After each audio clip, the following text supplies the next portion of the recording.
Hello friend, मैं Brajesh Kumar official YouTube channel library career में आज का वीडियो लाइब्रेरी असिस्टेंट ए सहित नॉन टीचिंग के विभिन्न पद से संबंधित है। एक अच्छी वैकेंसी है, सरकारी नौकरी के लिए आवेदन आमंत्रित हैं। तो सबसे पहले लाइब्रेरी प्रोफेशनल के लिए लाइब्रेरी असिस्टेंट पद के बारे में बात करते हैं। इसके बाद अदर जो पद हैं उसके बारे में बात करेंगे। जो लाइब्रेरी साइंस में आवेदन आमंत्रित हैं लाइब्रेरी असिस्टेंट के लिए, इस पद के लिए कोई एक्सपीरियंस की रिक्वायर्ड नहीं है। सैलरी की बात करें तो 44,900 से लेकर 1,42,400 रुपये पर मंथ सैलरी है। क्वालिफिकेशन जो है ग्रेजुएट फर्स्ट डिवीजन होनी चाहिए। इसके अलावा master of library and information science यानी लाइब्रेरी साइंस की फील्ड में एमलिब होना चाहिए। नंबर ऑफ वैकेंसीज 1 है जनरल कैटेगरी में। इसके अलावा नॉन टीचिंग की एक अच्छी वैकेंसी है, विभिन्न पदों पर आवेदन आमंत्रित हैं और टोटल 42 विषय में आवेदन आमंत्रित किया गया है।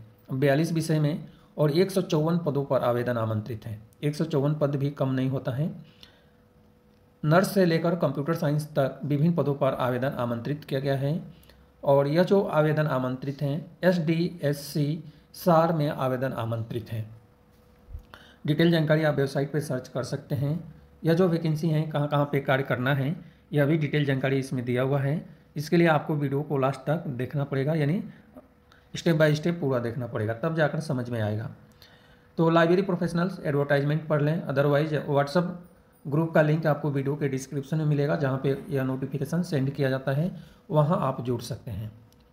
अदर पद की बात करें तो साइंटिस्ट या इंजीनियर SC में पे लेवल 10 के अनुसार सैलरी 56,100 से लेकर 1,77,500 हैं।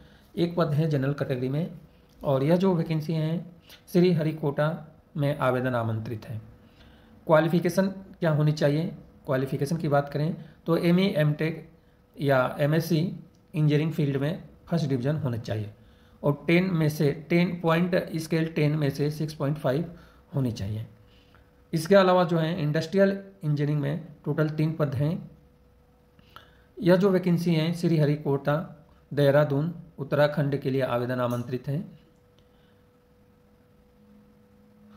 अब हम बात करें इस पद से रिलेटेड क्वालिफिकेशन, तो सेम क्वालिफिकेशन इस पद से रिलेटेड भी ME MTech या MSc आपके पास इंजीनियरिंग फील्ड में है, सेम फर्स्ट डिवीजन क्वालिफिकेशन है, तो आप एलिजिबल माने जाएंगे। इसी तरह से इलेक्ट्रिकल एंड इलेक्ट्रॉनिक्स इंजीनियरिंग में जो है टोटल पद हैं 2 और यह जो है श्री हरिकोटा में आवेदन आमंत्रित हैं। क्वालिफिकेशन BTech या BSc इंजीनियरिंग में फर्स्ट डिवीजन होनी चाहिए। CGPA 6.5 यानी 65% अंक होनी चाहिए और CGPA ग्रेडिंग में बात करें तो 6.84 होनी चाहिए। इसके अलावा एटमॉस्फेरिक साइंस में आवेदन आमंत्रित हैं। एक पद है क्वालिफिकेशन MSc एटमॉस्फेरिक साइंस या मेटेरियोलॉजी में होनी चाहिए। क्वालिफिकेशन सेम है 6.5 यानी फर्स्ट डिवीजन होना चाहिए।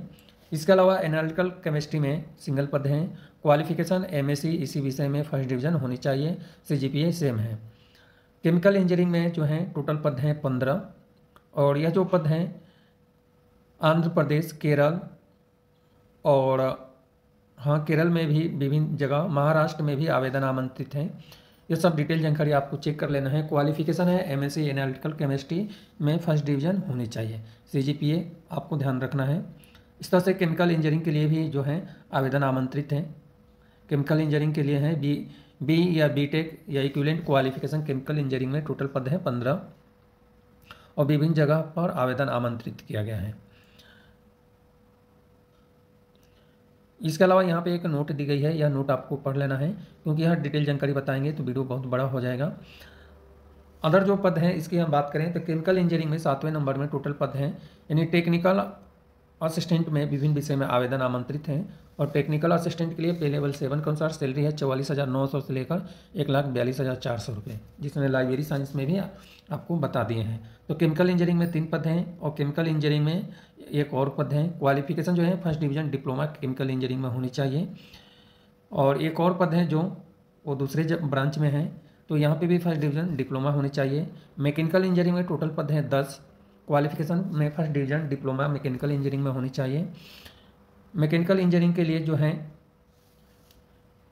पीसीआर यूनिट में जो आवेदन आमंत्रित हैं 1 पद हैं, इसमें भी फर्स्ट डिवीजन डिप्लोमा होनी चाहिए। ऑटोमोबाइल इंजीनियरिंग में 5 पद हैं और फर्स्ट डिवीजन डिप्लोमा ऑटोमोबाइल में होनी चाहिए। इसके अलावा electrical engineering, electrical and electronics engineering में 2 पद हैं, फर्स्ट डिवीजन डिप्लोमा होनी चाहिए। सिविल इंजीनियरिंग में 1 पद है, फर्स्ट डिवीजन डिप्लोमा होनी चाहिए सिविल में। कंप्यूटर साइंस में 2 पद हैं, first division diploma computer science में होनी चाहिए। इलेक्ट्रॉनिक्स एंड कम्युनिकेशन यानी ईसी में 2 पद हैं, फर्स्ट डिवीजन डिप्लोमा या diploma in electronics and communication यानी ईसी में होनी चाहिए। इलेक्ट्रॉनिक्स एंड कम्युनिकेशन इंजीनियरिंग में एक और पद है जिसमें फर्स्ट डिवीजन डिप्लोमा ही मांगा है। इसके अलावा जो हैं साइंटिफिक असिस्टेंट पे लेवल 7 के अनुसार सेम सैलरी पर आवेदन आमंत्रित हैं, जिसमें केमिस्ट्री में 1 पद हैं, क्वालिफिकेशन में फर्स्ट डिवीजन बीएससी केमिस्ट्री में होनी चाहिए। कंप्यूटर साइंस में 1 पद है और इसके लिए भी first division BSc computer science में होनी चाहिए।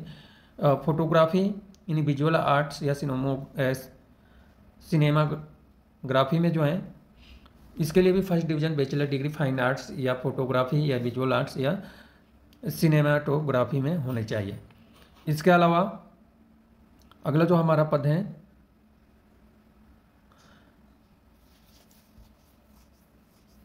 रेडियोग्राफर के लिए है, क्वालिफिकेशन है first division diploma radiography course से रिलेटेड होनी चाहिए।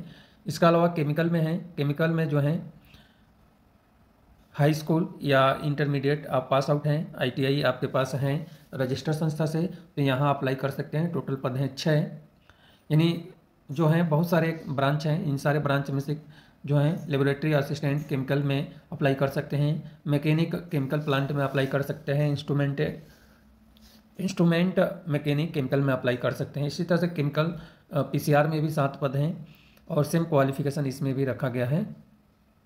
Attendant operator chemical, instrument mechanic chemical और mechanic chemical plant, maintenance mechanic chemical plants में अप्लाई कर सकते हैं या लेबोरेटरी असिस्टेंट के लिए। इलेक्ट्रीशियन का 6 पद हैं और क्वालिफिकेशन हाई स्कूल इंटर के साथ में आईटीआई रखा है। जो भी क्वालिफिकेशन है एनटीसी या एनएससी या एनसीबीटी संस्था से रजिस्टर होनी चाहिए। इलेक्ट्रीशियन के लिए और 2 पद हैं, इसके लिए भी सेम क्वालिफिकेशन है। फिल्टर के लिए 19 पद हैं, सेम क्वालिफिकेशन रखा गया है। इसके अलावा जो है फिल्टर का 2 और पद हैं, सेम क्वालिफिकेशन है। सिविल इंजीनियरिंग में 4 पद हैं और सेम क्वालिफिकेशन आईटीआई रखा गया है सिविल इंजीनियरिंग असिस्टेंट ट्रेड से। इस तरह से रेफ्रिजरेशन एंड एयर कंडीशनिंग में भी 5 पद हैं और सेम क्वालिफिकेशन इस विषय में होना चाहिए। पंप ऑपरेटर कम मैकेनिक में सेम क्वालिफिकेशन 1 पद दिया है, यानी सेम मतलब इस पंप ऑपरेटर कम मैकेनिक में ही हाई स्कूल और इंटर के बाद आईटीआई होना चाहिए। इसके अलावा फोटोग्राफी डिजिटल फोटोग्राफी में हाई स्कूल इंटर के साथ में आईटीआई जो है फोटोग्राफी या डिजिटल में होनी चाहिए। इलेक्ट्रॉनिक मैकेनिक में जो है हाई स्कूल के साथ में आईटीआई इस विषय में होनी चाहिए। बॉलर अटेंडेंट के लिए जो है इसमें भी same qualification bowler attendant trade से होना चाहिए। डीजल मैकेनिक के लिए सेम क्वालिफिकेशन डीजल मैकेनिक में 10वीं स्टैंडर्ड या 12वीं स्टैंडर्ड के साथ में आईटीआई होनी चाहिए। उपकरण मैकेनिक में जो है सिंगल पद हैं, इसमें भी सेम क्वालिफिकेशन रखा हुआ है। इसके अलावा सिविल में 1 पद हैं, सेम आपके पास ड्राफ्टमैन सिविल ट्रेड से हैं या आईटीआई आपके पास हैं तो आप अप्लाई कर सकते हैं। कुक के लिए 3 पद हैं जो 10वीं स्टैंडर्ड पास आउट क्वालिफिकेशन है या 5 साल का अनुभव होनी चाहिए। फायरमैन के लिए जो है 6 पद हैं और क्वालिफिकेशन 10वीं स्टैंडर्ड मैट्रिक लेवल पे पास आउट होनी चाहिए और फिजिकल फिटनेस स्टैंडर्ड भी होना चाहिए। इसके अलावा अगला जो हमारा पद है ड्राइवर के लिए ए में 19,900 से लेकर 63,200 सैलरी हैं और लाइट व्हीकल ड्राइवर के लिए 3 पद हैं। 10वीं स्टैंडर्ड पास आउट क्वालिफिकेशन है और इसके अलावा 3 ईयर का एक्सपीरियंस वाहन चलाने का होना चाहिए। इसके बाद जो है नर्स के लिए 1 पद है और फर्स्ट डिवीजन डिप्लोमा नर्सिंग में होनी चाहिए। ड्राफ्टमैन के लिए आवेदन आमंत्रित हैं, 1 पद हैं और 10वीं standard draftsman civil engineering trade से होनी चाहिए और लास्ट का पद है कंप्यूटर साइंस में। तो इसके लिए भी 10वीं स्टैंडर्ड के बाद जो है कंप्यूटर आपके पास आईटीआई कंप्यूटर में है या आईटी में है तो आप अप्लाई कर सकते हैं। अब किस सीरियल नंबर से कहाँ तक के जो पद हैं उसके लिए कहाँ कहाँ पे आपको काम करना पड़ेगा या आप डिटेल जानकारी देख सकते हैं। जैसे उत्तराखंड, महाराष्ट्र और आंध्र प्रदेश कहाँ पे किस पद के लिए इसमें दिया हुआ है यह डिटेल जानकारी आपको चेक कर लेना है।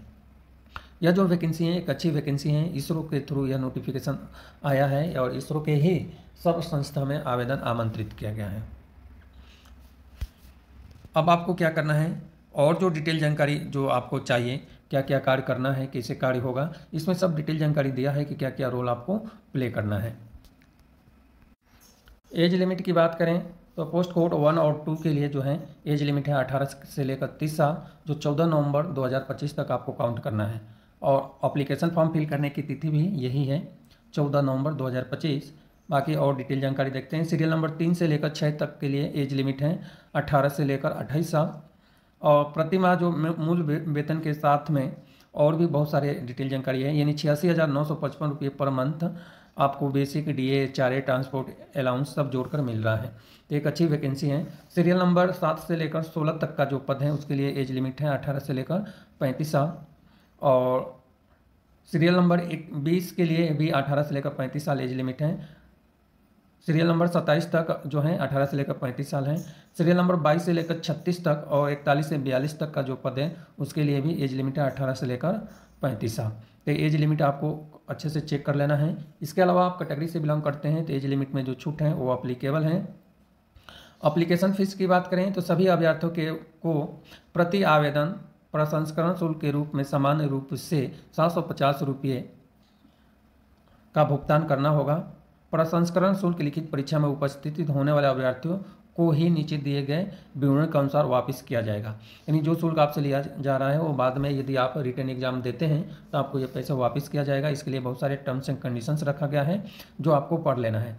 अन्य सभी अभ्यर्थियों के लिए 250 रुपया आवेदन शुल्क जो है कटौती के बाद 500 रुपये आपको रिटर्न कर दिया जाएगा जो फीस ली जा रही है।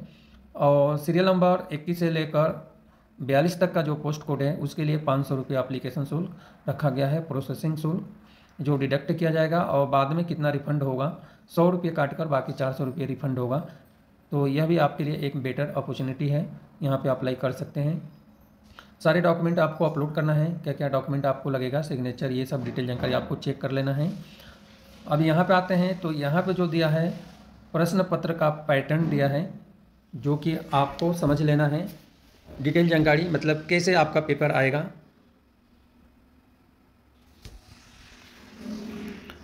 आपको समझ लेना है कि कैसे आपका पेपर आएगा। नोटिफिकेशन एक बार आपको पढ़ लेना है प्रश्न पत्र के लिए कि किस प्रकार का यह पेपर आएगा।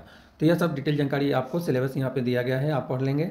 अब हम बात करें कि यह जो वैकेंसी है कहाँ पे आया है, तो भारतीय अंतरिक्ष अनुसंधान संगठन यानी इसरो के थ्रू जो संस्था है सतीश धवन अंतरिक्ष केंद्र सार में आवेदन आमंत्रित है। यह जो संस्था है आंध्र प्रदेश में है, लेकिन जो वैकेंसी है केवल आंध्र प्रदेश के लिए नहीं है, सभी जगह के लिए आवेदन आमंत्रित है। जैसे महाराष्ट्र, झारखंड, केरल के लिए आवेदन आमंत्रित है। एप्लीकेशन फॉर्म फिल करने की अंतिम तिथि आपको बता दिया हूँ, जो लास्ट में हम बताए थे वही अंतिम तिथि है। ऑनलाइन एप्लीकेशन फॉर्म फिल करने की अंतिम तिथि 14 नवंबर 2025 शाम को 5:30 बजे तक है। इससे पहले आपको एप्लीकेशन फॉर्म फिल कर लेना है। ऑनलाइन अप्लाई करने से पहले नोटिफिकेशन को एक बार जरूर पढ़ लें,